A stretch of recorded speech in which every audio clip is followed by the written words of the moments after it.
Oh là là, Bonjour, oh là là, et bienvenue c'est le... Non mais, bon, dans les commentaires bonjour. astrologiques de l'almanach des fées célestes. Donc, je suis Claire Orion et je suis avec Christophe, mon président, ainsi qu'avec Didier Massoul au téléphone, que vous ne verrez pas. Donc. Et nous allons faire les commentaires astrologiques pour la quatrième phase de la troisième lune de printemps nord, automne, sud, soit du 28 juin au 6 juillet 2024, donc du dernier quartier à la nouvelle lune. C'est encore une lune de printemps, quoique nous soyons maintenant dans la saison d'été, car elle a pris naissance, la nouvelle lune a eu lieu en juin, donc le 6 juin, avant le solstice, donc au printemps. Et donc, c'est la toute fin de la lunaison. Nous avons été coupés dans la présentation du bulletin astronomique que je vous invite à aller suivre. Je vais faire un petit collage parce qu'il faut réparer la coupure. Et pour vous mettre bien les pieds dans le réel d'abord, de l'observation, puis là, on va parler du reste parce qu'il se passe beaucoup de choses cette semaine. Donc, il y a Saturne dont le mouvement devient rétrograde le 29, Neptune dont le mouvement devient rétrograde le 2 juillet, la Terre, la distance Terre-Soleil qui est maximale le 5 juillet, donc c'est ce qu'on appelle l'aphélie de la Terre au plus loin du Soleil, ou le périgée du Soleil au plus près de la Terre. Et non, c'est au plus loin de la Terre. Alors c'est l'aphélie et l'apogée, excusez-moi. L'aphélie de la Terre en héliocentrique, voilà, et l'apogée du Soleil en géocentrique, donc la distance Terre-Soleil est maximale, car rien n'est fixe dans ce monde. Et j'en profite pour rappeler que le mouvement de chaque astre, on le détaille dans trois dimensions, en fait.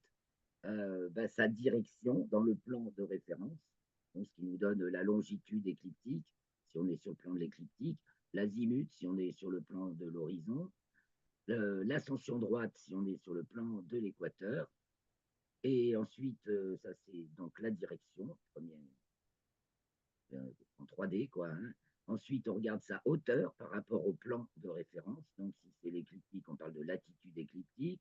Si c'est l'horizon, on parle de hauteur, sur ou sous l'horizon. Si c'est le plan équatorial, on parle de déclinaison. Et ensuite, on regarde aussi sa profondeur, sa distance. Alors, la distance, elle varie. Donc, on a déjà toujours cette danse-là dans le mouvement quand on, dans le mouvement de deux corps, quoi, quand on compare un corps par rapport à un autre, à considérer. Et c'est ce qu'on fait avec le psoriasis. C'est pour ça qu'on est beaucoup plus en finesse, en fait. Donc, merci de mettre pour vos pouces, vos partages et vos commentaires. Abonnez-vous si ce n'est déjà fait. C'est une grande joie. Je se sent de mieux en mieux soutenu par les nouveaux abonnés. Et si vous pouvez mettre un petit tip, eh bien, c'est bienvenu pour nourrir tout ce travail de chroniqueuse céleste que je fais, non, n'est-ce pas, depuis, oh mon Dieu, j'ai commencé en 2007, hein, avec le petit éphéméride astronomicologique d'Eurocast. Ça a évolué pas mal de fois. Bon, mais on en reparlera peut-être dans une autre vidéo. En tout cas, merci d'être là et c'est parti. Je voulais vous parler des news en premier, donc je partage l'écran. On n'a pas eu le temps de voir tout à l'heure. Donc partage d'écran. Alors, c'est intéressant quand même de suivre les news du spatial et de l'astrophysique. Donc, pour ce qui est de l'exploration de la Lune, la grande nouvelle, c'est que la mission Chang'e 6 de la Chine, qui s'est posée sur la face cachée de la Lune, eh bien, les échantillons viennent d'être réceptionnés sur Terre. Donc, alors là, c'est une grande première pour l'humanité. Donc, Chang'e 6 vient de livrer sur Terre les tout premiers échantillons au monde de la face cachée de la Lune et chronologie de la mission inédite de Chang'e 6, article sur Chine Magazine. Donc, vous avez tous les détails de cette mission. Sur Mars, alors toujours Persévérance, je vais parler un peu de lui, le robot Persévérance, qui arpente Mars depuis 2020 maintenant. 2022. Il est parti en 2020, il a commencé en 2022. Donc l'air piégé dans les tubes de prélèvement qu'a effectué le robot et ben, va pouvoir être très intéressant à analyser aussi. Ensuite, ça défraie la chronique. On a trouvé un gros caillou blanc sur Mars et dans une zone assez surprenante. Donc, ça fait couler beaucoup d'encre, le caillou blanc sur Mars. Fait couler beaucoup d'encre. Vous aurez les images, je vais peut-être vous les montrer. Et puis aussi, que Persévérance découvre aussi un champ rempli d'un nouveau type de roche qu'on n'avait encore jamais vu. Donc, tout cela fait couler de l'encre.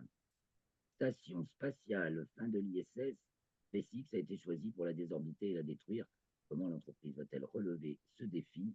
Et puis alors, surtout, ce qui fait tâche en ce moment, c'est que bien sûr, le retour de la capsule Starliner est repoussé à une date indéterminée. Vous savez, les deux astronautes qui sont la mission Starliner de Boeing, qui a réussi tant bien que mal à amener deux astronautes à bord de l'ISS, et ben, ils devaient repartir déjà la semaine dernière. Ils sont bloqués jusqu'à une date indéterminée, car il y a toujours des problèmes techniques sur ce Starliner, et que le retour n'est pas sûr, et que quand même... alors si c'est SpaceX qui fait le véhicule de sauvetage, ce sera la grosse gifle pour Boeing. Voilà. Alors, le télescope spatial James Webb qui chaque semaine révèle des trucs extraordinaires nouveaux. Donc, près de nous, des détails cachés sur la grande tache rouge de Jupiter, hein, parce que James Webb permet aussi bien d'explorer en détail les astres proches, comme les planètes de notre système solaire, que les fins fonds de l'origine de l'univers. Donc, des nouvelles découvertes encore sur les premiers amas d'étoiles qui sont observés grâce au télescope Hubble d'abord, et puis James Webb l'avait déjà remarqué Hubble. Donc, ces premiers amas d'étoiles, hein, absolument imprévus au bataillon, ont joué un rôle crucial dans la formation des galaxies à l'époque de l'aube cosmique. Et une nouvelle aussi, un cluster, un gros nuage d'étoiles dans qu'on appelle l'arc des gemmes cosmiques. Et voilà, je vais vous montrer l'image. Les premiers éléments d'étoiles ont façonné les galaxies à l'aube cosmique. Ça, c'était déjà la semaine dernière, une collision entre deux astéroïdes géants révélés par James Webb. Et puis, il est question aussi du télescope spatial SVOM franco-chinois destiné à l'étude des plus lointaines explosions d'étoiles en rayons gamma. Il recherche les sursauts gamma. Donc, tout un tas d'articles à ce sujet. Aussi, le point sur Ariane 6, bah, directement le point par le CNES. Les news j'ai oublié, non, c'est sur guyane.fr. Changez le lien. Et voilà, alors si vous avez envie de suivre des lancements spatiaux, je vous conseille toujours la chaîne de Ufotinique. Donc voilà, j'ai encore le schéma des saisons, ben, profitons-en. Je vous montre justement le périhélie et la phélie de la Terre par rapport au Soleil. Cette année 2024, le périhélie a eu lieu le 3 janvier à 0h38 universel. Donc c'est le moment où la distance Terre-Soleil était minimale. Donc le Soleil est en géocentrique, nous sommes dans la période du Capricorne, le Soleil est dans le signe du Capricorne, et 13e degré, en fait, grosso modo, Cancer Capricorne. Et donc, quand le Soleil est au 13e degré Cancer, à peu près, la date évolue en fonction de la Lune, parce qu'en fait, le périhélie et la phélie sont conditionnés par le barycentre du couple Terre-Lune et non pas par la Terre toute seule, ce qui fait que selon si on est en alignement, soit nouvelle ou pleine Lune, ou en quartier, eh bien, ça décale de 2 jours avant ou après la date du périhélie ou de la phélie en général. C'est autour du 3 janvier, 3 juillet à notre époque. Donc, vous voyez, cette ligne se décale lentement au fil cet axe périhélie-aphélie, soit axe des absides, se décale lentement au fil des millénaires et sur un cycle d'une vingtaine de milliers d'années. Donc, qui fait varier, qui est un des facteurs de variation des saisons. Et voyez, je crois que l'ellipse de l'orbite terrestre est représentée ici. Donc, ça n'apparaît pas. Visuellement, ça paraît rond. Et vous voyez, le Soleil n'est pas pile au centre. Le Soleil enfin, sur cette image, voilà, le décalage. Le centre est là, et le soleil est là. Et donc, la distance est plus courte à ce moment, en début janvier à notre époque, et en début juillet à notre époque. La plus longue en début juillet. Bon, bah, très bien. Alors maintenant qu'on a fait ça, vite fait les images dont je vous ai parlé, le cluster de galaxies, là, euh, la, la gemme cosmique, donc avec des galaxies lentilles qui permettent de repérer des galaxies encore plus loin. Ça là, voilà, c'est le zoom de ça. Et donc, ça, ça fait apparaître des arcs galactiques dans l'univers très, très, très jeune, ce qui remet beaucoup de choses. Donc, il y a deux vues de Mars. Donc, des rochers surprenants sur Mars, de couleur claire, donc par Persévérance même, la caméra installée sur son bras droit. Je reviens sur celle-ci ensuite. Et ce fameux, alors ce paysage où se trouve Persévérance à peu près en ce moment, et cette plaine blanchâtre qu'on a ici, là, ils ont trouvé le caillou blanc. Voilà. Pas toujours évident à suivre. Et ici, ben, pour les amateurs, il y aura d'autres images dans l'article. Une magnifique photo de l'amas globulaire Messier 15, donc qui se trouve parmi les objets qu'on observe facilement au télescope devant la constellation de Pégase. Et là, c'est par Hubble, alors l'image est à des potes, mais c'est un des plus beaux amas globulaires. Alors maintenant, venons-en, après vous avoir fait rêver un petit peu, à nos thèmes de cette période, donc où la Terre est à l'aphélie, la distance Terre-Soleil maximale. C'est toujours au moment un petit peu de la fête nationale des USA, n'est-ce pas? La fête nationale américaine, hein, le 4 juillet. Là, ça survient le 15, l'apogée. Donc, c'est l'apogée ou aphélie. Alors, je suis parti du thème de l'entrée de la Lune en bélier, puisque c'est le 28 juin à 8h51 TU. Et donc, le premier quartier advient dans la même journée à 23h57. Donc, c'est important parce que la Lune entre en bélier, donc début d'un nouveau cycle. Elle est donc conjointe à Neptune, Uranus est dominant, et on entame une nouvelle histoire. On fait la période du dernier quartier à la nouvelle lune, donc la quatrième phase de la lunaison, c'est la fin d'une histoire. Et dans la fin de cette histoire, ça y est, il y en a carrément une autre qui est ancrée dedans, là, et il va sortir des tas de trucs. Bon, évidemment, il y a l'élection dans l'air, hein, c'est le jour d'élection, que dit Uranus au milieu du ciel, déjà tout bêtement. C'est un jour d'élection, un moment quand la Lune entre en bélier, là, et on va ramasser. Donc, c'est revirement. Ah ben, alors, c'est Uranus et détente de l'opposition Mercure-Pluton, tu as raison. Et revirement, oui, complet. C'est chiant. Mercure-Pluton, Mercure qui est encore en cancer, donc signe total, signe des ensembles. Oui, un revirement assez total et ben, musclé, quoi. Enfin, je veux dire, il n'y a rien de plus fort qu'Uranus en taureau. C'est une conduite forcée, je disais l'autre fois. Et on va avoir Mars qui s'en rapproche. Donc là, nous sommes que sur l'ingresse lunaire de la Lune. Donc en bélier, le 28 à 8h51 TU. Alors je vais d'abord sur le dernier quartier qui advient à 23h53, soit 21h53 TU. À ce moment-là, tout est couché. Pluton veille, se réveille. Seul Pluton se réveille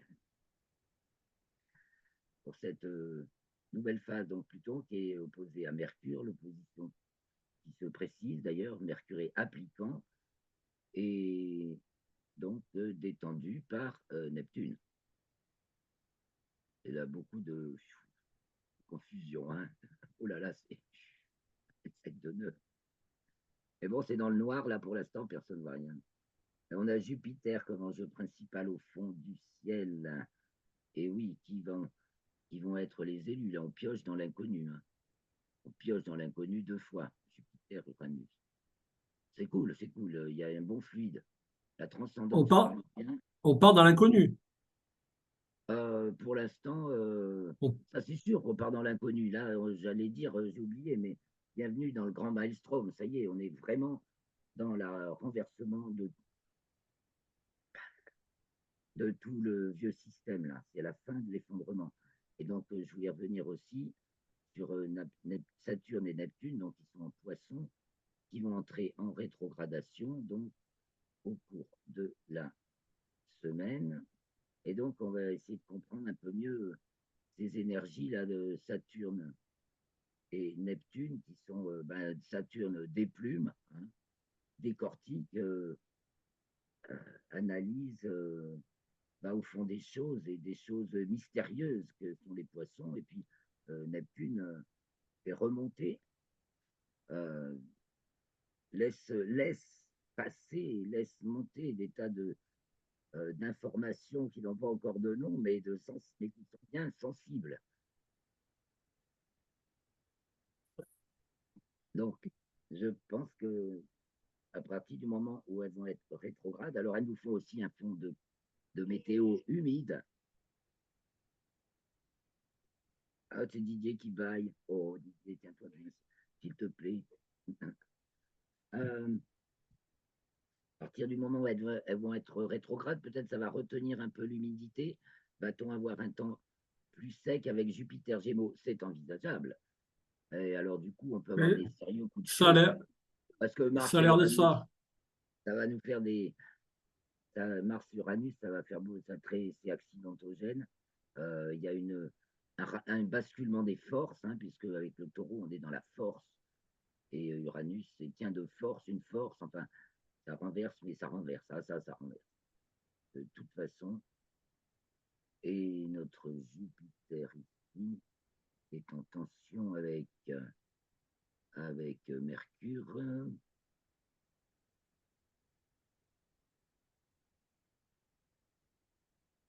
Ouais, avec Mercure et avec un sextile à la Lune. Nous, avec Gilles, on avait mis des petites boules, c'est ce qui manque sur ce logiciel. C'est les petites boules de la couleur de la planète qui permettent d'identifier très bien, quand on veut observer les aspects de près, et qui sont nombreux, qui fait quoi et qui. Bon, ben tant pis. Alors là, en héliocentrisme, nous en sommes un Mercure en Vierge. Alors, on a parlé, cette semaine, il y a eu l'événement majeur, à mon sens, de la libération de Julian Assange. J'avais parlé de libération en voyant Mercure en Lion, et elle va arriver en Lion maintenant en géocentrique cette semaine.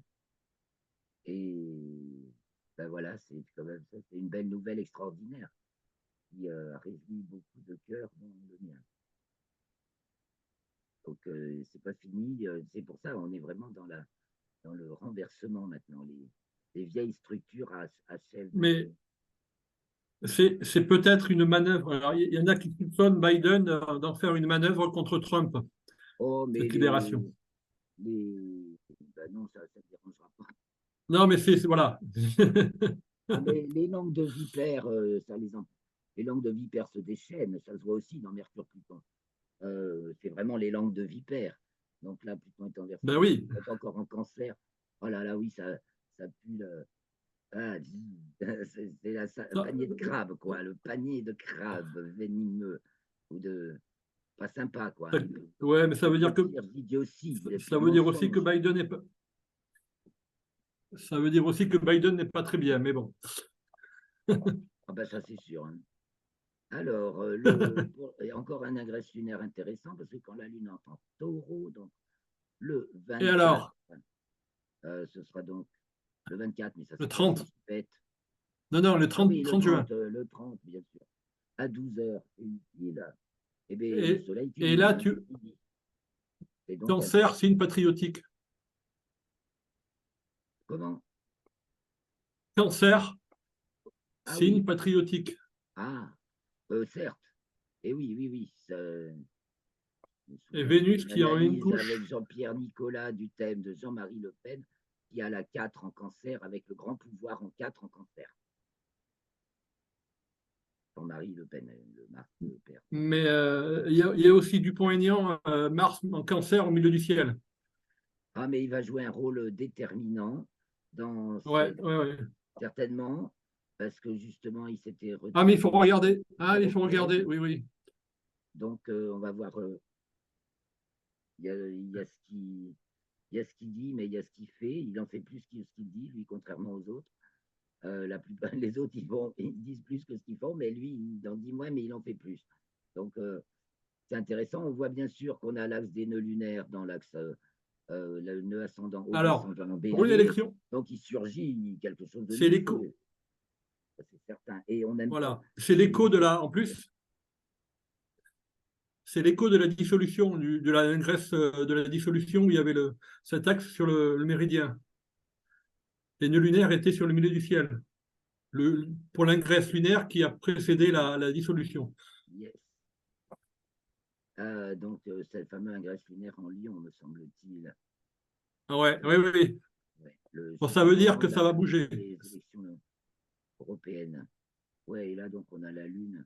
Ah oui, les mauvaises langues se déchaînent parce que, voilà, effectivement, on peut supposer, là, en tout cas, là, on a est agité, la frayeur que représente Pluton, c'est-à-dire celui qu'on ne veut pas voir, qu'on ignore, qu'on ne veut pas connaître. Et en fait, moi, ce que je remarque, c'est que c'est les gens qui n'ont pas d'affinité ou de connaissance de gens dans le Rassemblement national s'imaginent des gens méchants, démoniaques, racistes, etc. Et et Oui, c'est mais eux qui ont l'a priori il de y a ne des, surtout pas leur parler, surtout pas aller à leur rencontre, surtout pas voilà. savoir. Donc en fait, Mais c'est eux les il y a des racistes. voix qui, il y a des voix qui s'élèvent en faveur du Rassemblement national. Ah ben, c'est fort possible. Je- Je rêve, oui, oui, oui. continuons. Bon, il y a de plusieurs, ça va être flottant encore, de toute façon, c'est un premier. Et ça, c'est donc le 30, c'est entre les deux tours, quoi. Donc le 2, la Lune entre dans le signe des Gémeaux, elle est donc conjointe Pléiade, elle est au descendant avec Uranus. Et oui, elle vient d'être conjointe à Uranus, et elle est conjointe aux Pléiades. Là, il y a un soulèvement qui s'est produit, hein, où il est en train de se produire. Ah, d'accord. Ah bah oui, et Jupiter Ah Gémeaux bah oui. s'est bien aspecté. Trigone Pluton, il y a quelque chose de sain enfin, oui, qui s'assainit là. Enfin, c'est de la santé, ça. Beau Jupiter Gémeaux. Et par contre, Mercure Pluton, ben voilà, c'est en train d'être purgé là. On dirait. Enfin, moi, voilà, on pourrait dire qu'il y a quelque chose qui est en train d'être purgé et que Mercure justement arrive dans le signe du Lion et donc une vraie opposition à Pluton qui est début Verseau. Je rappelle qu'à 14 août, elle va revenir en Capricorne, Pluton. Et ça, donc, détendu par la Lune et Uranus, c'est il y a quelque chose qui dégage, quoi. Il y a des impuretés qui dégagent sacrément, là. Dans, dans différents domaines, d'ailleurs. Nous, on parle beaucoup, on est vachement intéressé géopolitique en ce moment. Mais on peut parler de la santé, on peut parler, si c'était du ciel et toutes les saloperies qu'il y a dedans. Bon, alors, c'est donc le 2 quand la Lune rentre dans le signe des Gémeaux. Oh punaise, en héliocentrique, il y a Vénus qui vient se mettre à l'opposition de Pluton et ça forme un De magnifique Pluton. cerf-volant avec Mercure et Jupiter. Il y a aussi Neptune qui est dans le coup. Il y a que Mars bélier là, qui a le beau, tensionnel. Donc là, en héliocentrique, la Terre est déjà carrée à Mars. Alors qu'en géocentrique, le carré Soleil-Mars aura lieu au mois d'octobre. Voilà les facéties de Mars avec nous. Donc on est dans une ambiance quand même de. Ah oui, cette menace de guerre et de. Voilà, toujours des tensions. Et ça ne va plus passer, quoi. Voilà, c'est récupéré là. Récupéré par Uranus. Euh, voilà, le petit belliqueux, hein, là, les âmes de petits belliqueux ben, se font quand même sphérées, quoi. Ils ne peuvent pas vraiment agir. Hein, ce thème comme ça, puis on a un grand rectangle, serait-ce que les médias commencent à parler autrement. Mercure balance, on va entrer dans le signe de la balance. Oh, les langues vont drôlement se délier là, hein. Entre Mercure qui rentre en balance, en héliocentrique, et en Lion, en géocentrique, je vous dis pas la vérité. Tadadam, tadadam, tadadam. On n'a pas fini, ça va, mais les gens, si personne s'imagine, tellement peu de gens s'imaginent que ça peut être tout ce qui est caché, tout ce qui est caché, on reste dans cette ambiance de tout ce qui est caché, mais Mercure arrive pile à l'opposition de Pluton. Alors, quand la Lune entre en Cancer, donc le 4 à 20h51, soit 22h51 notre montre, et bien ça continue. Le milieu du ciel est entre Uranus et Jupiter. Bon, ben oui, on s'attend. L'ambiance est assez accidentogène, hein, s'il peut effectivement y avoir de la brutalité, mais pas tant que ça, parce que Mars en taureau est plutôt en bonne santé, fait un joli petit sextile à Vénus et à Saturne, Cancer et Poisson, qui le tempèrent vachement, il faut le dire. Donc, il n'y a qu'au niveau des symboles, des bannières, le soleil, là, c'est tensionnel, il y a toujours les mêmes. Encore le demi-carré, c'est Uranus, Uranus-Soleil.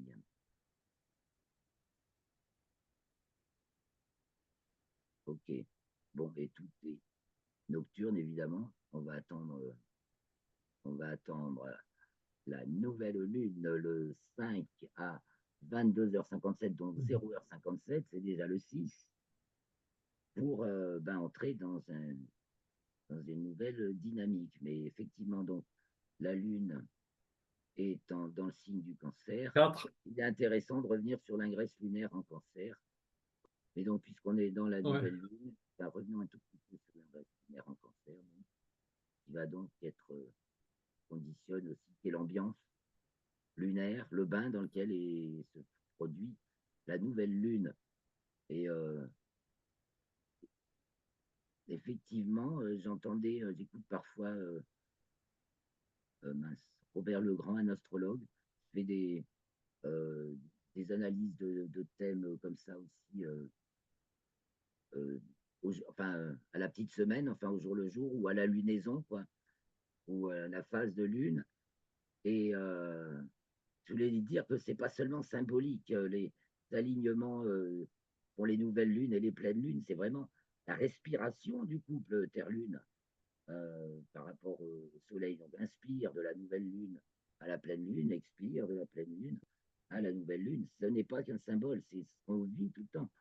Et effectivement, quand on a des projets à entreprendre, on les réfléchit pendant qu'on. Et puis, on les met en place et on les acte pendant que la lune est croissante. Et éventuellement, on pose les actes en fait en troisième phase. On prépare tout, c'est la logique du contact. Pré-contact, on rassemble sa motivation, son énergie, on se concentre sur son noyau intérieur. Voilà, quel est le besoin? Mise en contact face à quoi? Donc on élabore son projet. Là, contact, on joue sa partie. Post-contact, on compte les points. On fait le bilan. On a un point de vue détaché. Donc je reviens sur la nouvelle lune maintenant. Donc,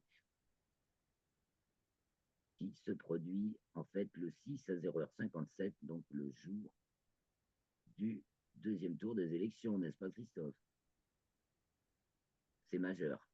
C'est majeur.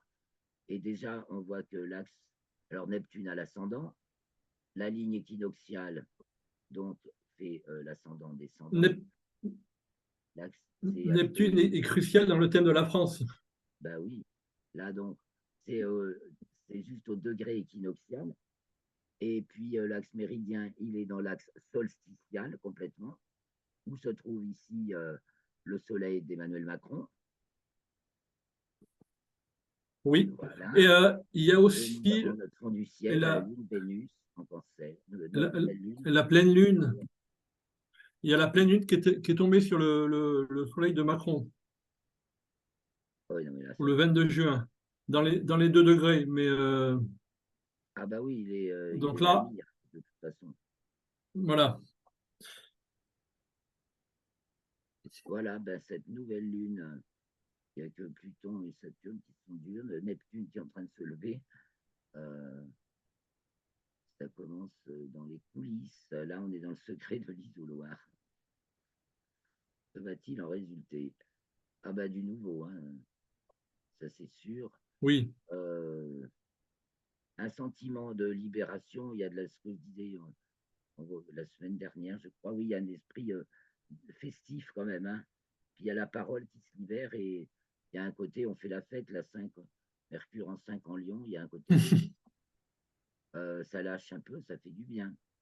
Après, ben, il y a une pluie de mensonges qui se révèlent, hein. Uranus, Taureau, ou alors qui sont muselés. Mais là, à mon avis, en ce moment, ils se révèlent, hein. Parce que Uranus, Taureau, ils sont faire ça, hein. Mais comme il y a Mars qui arrive sur Uranus, et que ça, c'est rupture, de, rupture de niveau dans le RET, il faut s'accorder avec le réel. Donc, les, les fictions uraniennes, hein, donc c'est pas dans l'axe avec Mars, ça peut être du grand n'importe quoi, du grand cinéma, de la grande hystérie fasciste.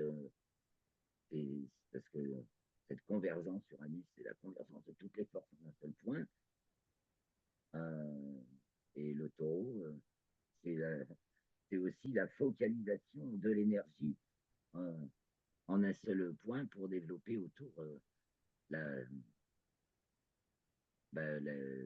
l'excitation, au contraire. Les mots que je connais le mieux et que j'utilise le plus souvent, euh, inhibition. Voilà. Donc c'est un jeu entre excitation et inhibition, mais ben là, les choses ont l'air de couler. Ça, ça coule quelque part, sauf que Vénus et Saturne sont rétrogrades. Donc, on n'a même pas fini de voir des choses bizarres. Alors, enfin, il y aura une nouvelle vague encore, une fois qu'ils reprendront leur mouvement direct, c'est-à-dire en 5-6 mois. Elles seront rapprochées l'une de l'autre, elles ne seront pas encore conjointes. Ah. J'en ai déjà parlé. Leur conjonction s'effectue à 0 heure en ascension droite. Et d'ailleurs, Neptune est actuellement a déjà passé 0 heure d'ascension droite. Et donc, équivalent du signe du Ouais. bélier. Alors, donc, dans le plan du modèle, hein, alors que dans le vécu, on est encore euh, dans le signe des poissons et qu'il n'y a qu'en 2025 qu'elle va passer dans le signe du bélier. Et la conjonction Neptune-Saturne, Saturne-Neptune, se fera en poisson, je crois, dans le plan écliptique et en bélier dans le plan équatorial. On est vraiment à. C'est la charnière qui travaille là. C'est vraiment les charnières qui travaillent, ça que je voulais dire. Ça, c'est sur voilà, les masses de l'humanité tout entière, Neptune, ça travaille, Saturne. Et Poisson, ben, on est vraiment dans le. Là, on est dans l'abandon, le lâcher-prise, le dénuement, euh, jusqu'à la dernière goutte, quoi. Il faut se débarrasser de toutes nos croyances erronées. C'est un peu ce que fait Saturne visitant Neptune. On approfondit de plus en plus les choses de l'invisible, de l'au-delà, de la psyché, des mondes intérieurs. Et on va y gagner une grande force. C'est ça que ça dit aussi.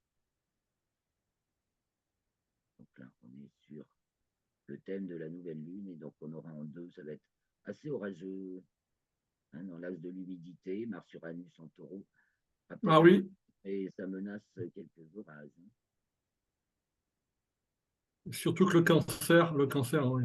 Et oui, elles font du ciel à 4, la nouvelle lune en Ah, taureau. et Vénus en remet une Avec couche. Vénus et Mercure qui met plutôt une petite couche d'orage avec Mars-Uranus en taureau. Bon, bah, va falloir, hein, il y a Bon. tellement de clash, c'est les clash. Voilà. Il y a aussi un cycle, 1925-1958, changement de gouvernement en France. Oui, 33 ans après, là, je pense qu'on va y avoir droit aussi. voilà, ça c'est sûr. Beaucoup de. C'est un cycle basé sur les révolutions solaires. Tu veux dire que tous les 33 ans, les révolutions solaires Ah reviennent ben, tous les 33 ans, Ben, il y a eu 1891, il y a le scandale du Panama qui fait changer un gouvernement, qui fait changer le gouvernement. 1925, changement de gouvernement. 1958, changement de gouvernement. 1991, changement de gouvernement. 33 ans. C'est très intéressant. Donc là, on risque de fort d'y passer. Oh ben là, ce serait maintenant, c'est inéluctable. C'est Voilà, complètement non, mais inéluctable. c'est De le toute façon, cycle. Voilà, oui, oui. c'est- Sauf que Macron, dans un premier temps, aurait dû attendre décembre pour dissoudre. bien entendu. Et là, l'ambiance Il n'était y a plus la rien de même. constitutionnel là-dedans. Il n'y a rien de légal depuis longtemps dans toutes les exactions. Euh, il y a rien de légal, en fait. Tous nos dirigeants sont hors la loi depuis longtemps. Ça, on l'avait déjà fait Oui, oui. remarquer à Xipica. Ben, on va bientôt se quitter. Je voulais dire qu'à partir de la semaine prochaine, je vais être dans les animations d'astronomie. J'assurerai toujours les vidéos. Pour l'article, je ferai de mon mieux. Enfin, je ferai de mon mieux de toute façon, dans tous les cas. Et des fois, ça va faire un emploi du temps peut-être chargé. Donc, je reste en bonne santé, n'est-ce pas? Et donc, normalement, le rendez-vous, ce sera comme des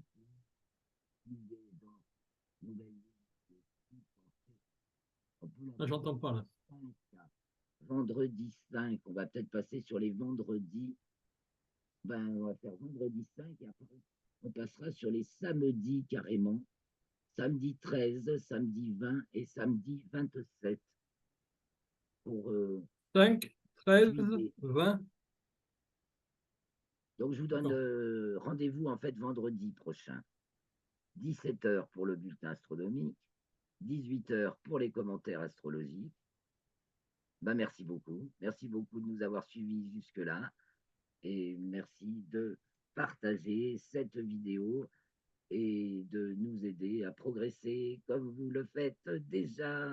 Merci les amis, beaucoup d'amour, de respect, bonne semaine. Ben, surtout, voilà, c'est tout ça, c'est des petits exercices pour devenir de plus en plus souverain en nous-mêmes. Et c'est comme ça qu'on va éviter, on va maintenant noyer complètement les faiseurs de guerre qui essaient de nous actionner, ça ne marche plus. Voilà. Donc, bonne semaine, bonne fin de lunaison. Préparez-vous bien à la suite. Ben voilà, c'est fini. Ciao, ciao. Ciao.